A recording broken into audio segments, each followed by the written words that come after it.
get to work.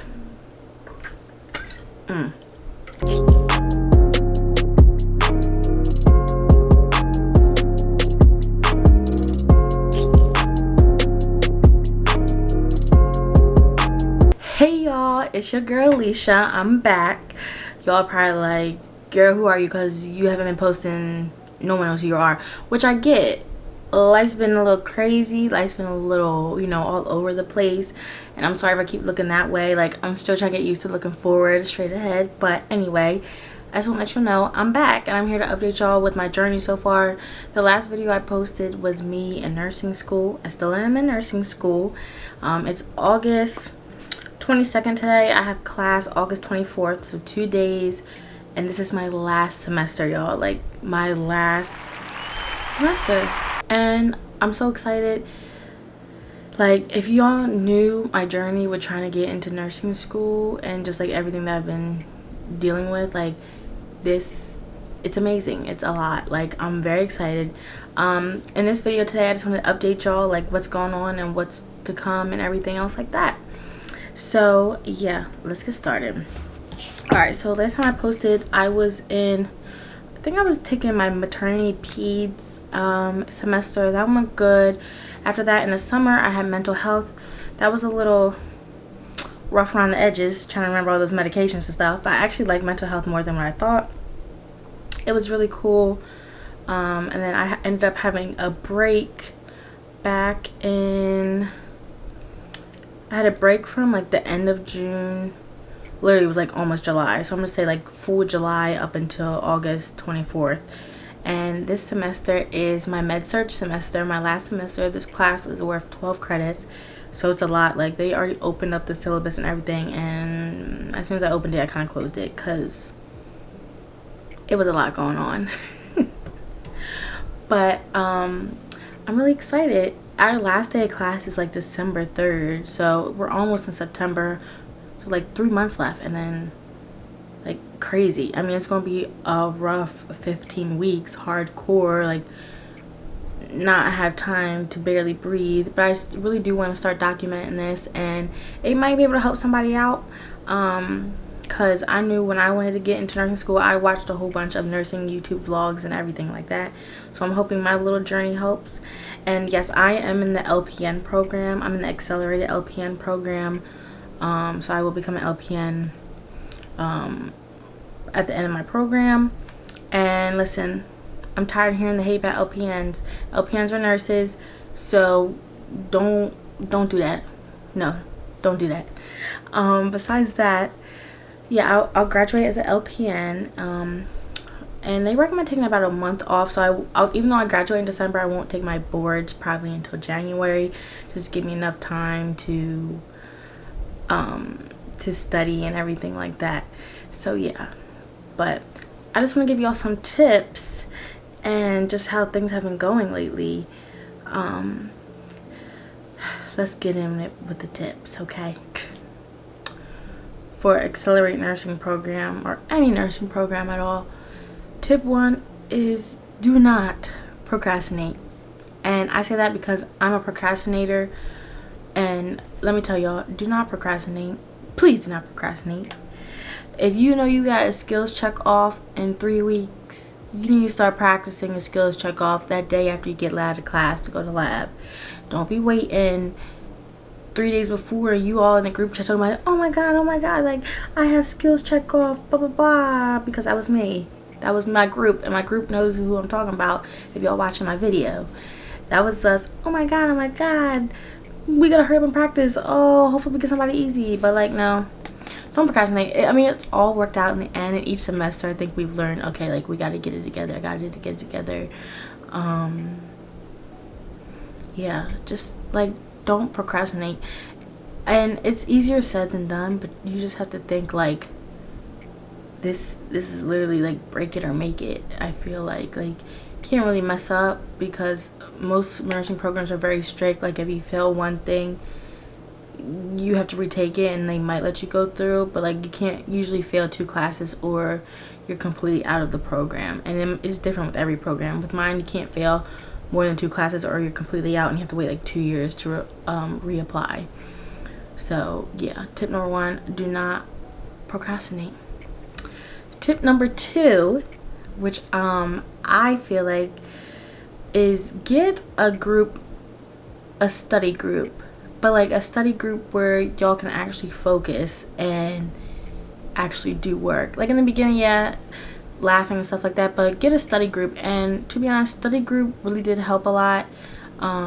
Just like talking out the answers or the problems out loud or whatever we were learning at that time in class, that really helped a lot.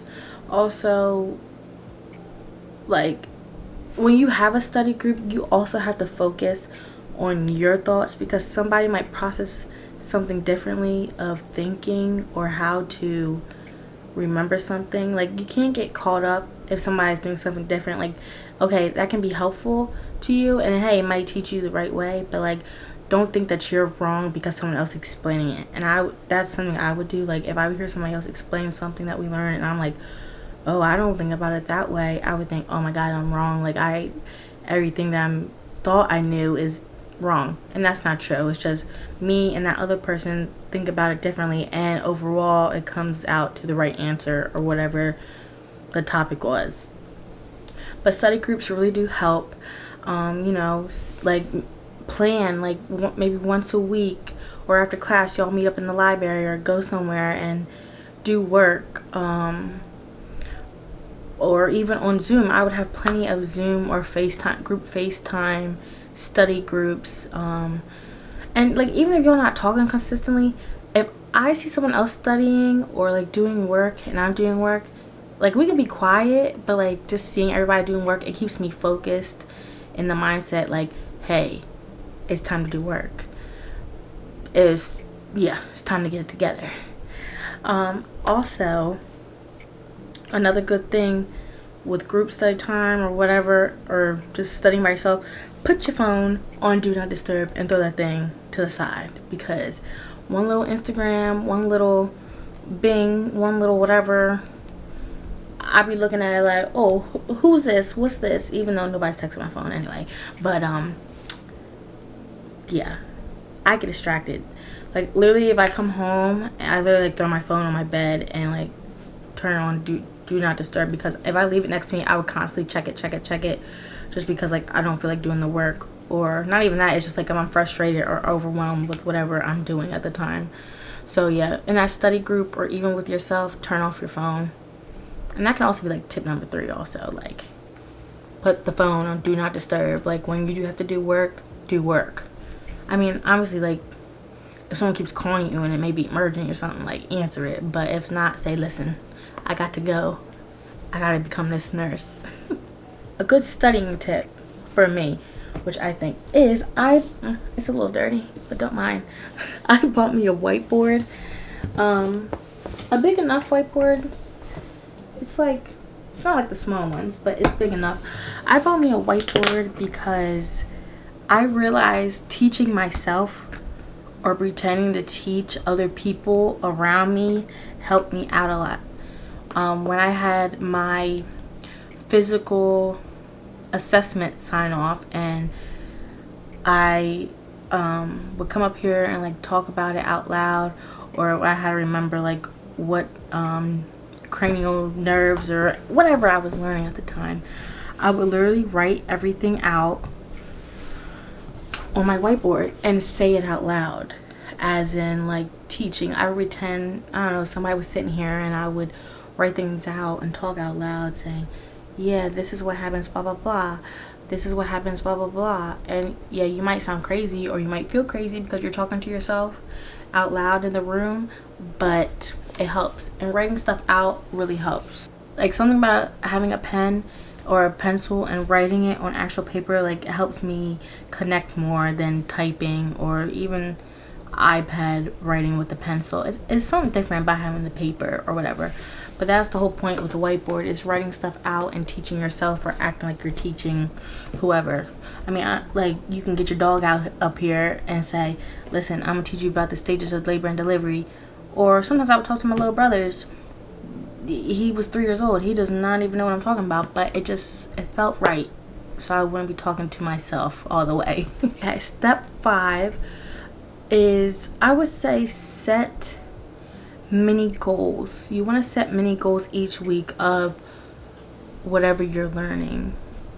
For instance, plan out what your week is about to be like, what you're learning, if you have a test, if you have quizzes, if you have sign-offs coming off, and you need to organize it in a calendar so you know what you should be checking off throughout the week, so you don't get overwhelmed like, oh shoot, I have this big test or whatever on Friday, and it's like a week from now on a Friday, and it's Wednesday and I have done nothing. Then you get overwhelmed and you're trying to study quick and rush through stuff. That's not gonna help. Studying quick does not help. Cramming for a test and stuff, it does not help. It may work, but is it really beneficial? No, because you're not really gonna remember the stuff long term, just in that moment, and then you'll start confusing stuff. So basically, you want to like organize your time, write it all out, and say, hey, okay, this day I'll do this assignment, this day I'll study this much on this topic, and then later on I'll study another topic. The next day, I'll start doing my flashcards, I'll start practicing quizzes. Like, writing everything out and keeping an organization really helps, because if you don't keep it organized, you will literally be thinking in your head like, did I have something due? What's today? Is today the due date? What do I have to do today? Like, it gets out of control. And with organization, I just like recommend getting a planner, because that can help a lot. Having a planner, or like a whiteboard calendar. I have a mini little whiteboard calendar, and it's just like the 7 days of the week, but like I change it each week, like what is due and everything, so I know. Okay, tip number 6, I believe, I don't know, but this is gonna be my last tip, and it may seem clashing, but my last tip is take a breather. Take time for yourself. Literally, one of my teachers, my first teacher who taught fundamentals, she would always tell us, even though she would cram us like on a Friday with a ton of information, and we would have to study it over the weekend, and then we would have a test like Tuesday or something. Even though she would cram us with tons of information, she would email us at the end of the day or whatever and be like, hey guys, I know I gave you a lot of information, but take a mental break. Do something for yourself. And you literally have to. Like, even though you're overwhelmed, you're thinking, oh, I have to study 24/7, I have to study for 24/7 because I'm not going to get it. Yeah, you can study 24/7, and then you're going to end up somewhere having a mental breakdown, crying. And when you're in nursing school, you cry a lot. There's nothing wrong with that. But you have to do something for yourself. Literally, take a break. Okay, you studied today. You can't stare at a book all day. It's just not gonna work. You studied today. Hey, go outside, take a walk, go to the park, treat yourself to your nails or something like that, if y'all can afford that, because I've been broke while I've been in school. But you know what I'm saying, like, do something for you. You have to take a mental health, you have to take a breather once in a while. You have to do something for you, because if not, it would just be stress on stress on stress on stress, and that's just not good. Like, maybe go to the bookstore, get a new book, read something, or hey, like, go out for that drink with a friend or something. As long as you're responsible and organized, it will all come together. Now, don't be going out every night and then be like, oh, I studied today, let me go out every night. No, because then you're going to get caught up and you ain't going to study. Okay? Coming from experience, don't do that. But just keeping it honest, you have to do something for yourself. You can't just keep pounding yourself with work all the time, because it really gets hard. But yeah, those are my 7 tips, or 6. I really don't remember how many I said, but those are my tips so far. And like I said, yeah, I know I haven't posted. It's just been a lot going on with school and just other stuff, but I really do want to document it, since this is my last semester and I'm getting closer to my goal. I feel like it would be fun to document and, share more tips or do more videos for you guys. I do start school Wednesday, so I'll be uploading this video, and then I'll be uploading like a week, the first week in my life as a nursing student, stuff like that. And just recommend any other kind of videos you guys want to see,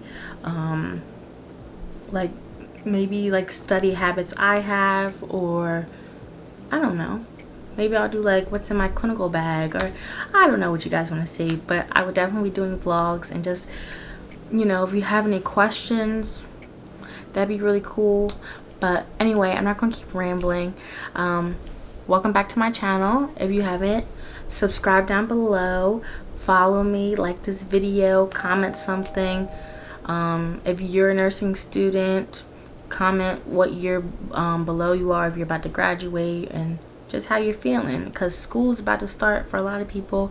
It's fall, well, about to be fall already, which is crazy. I just feel like it was just summer, but it's okay because I'm not a summer girl. I'm ready for the fall. I'm ready for the sweaters. I'm ready for the pumpkins. I'm ready for it all. But yeah, just make sure you guys follow. You can follow me at Alicia B on my Instagram. And yeah, I promise I got y'all. I will be uploading more. And yeah, this is just a fresh start. So bye.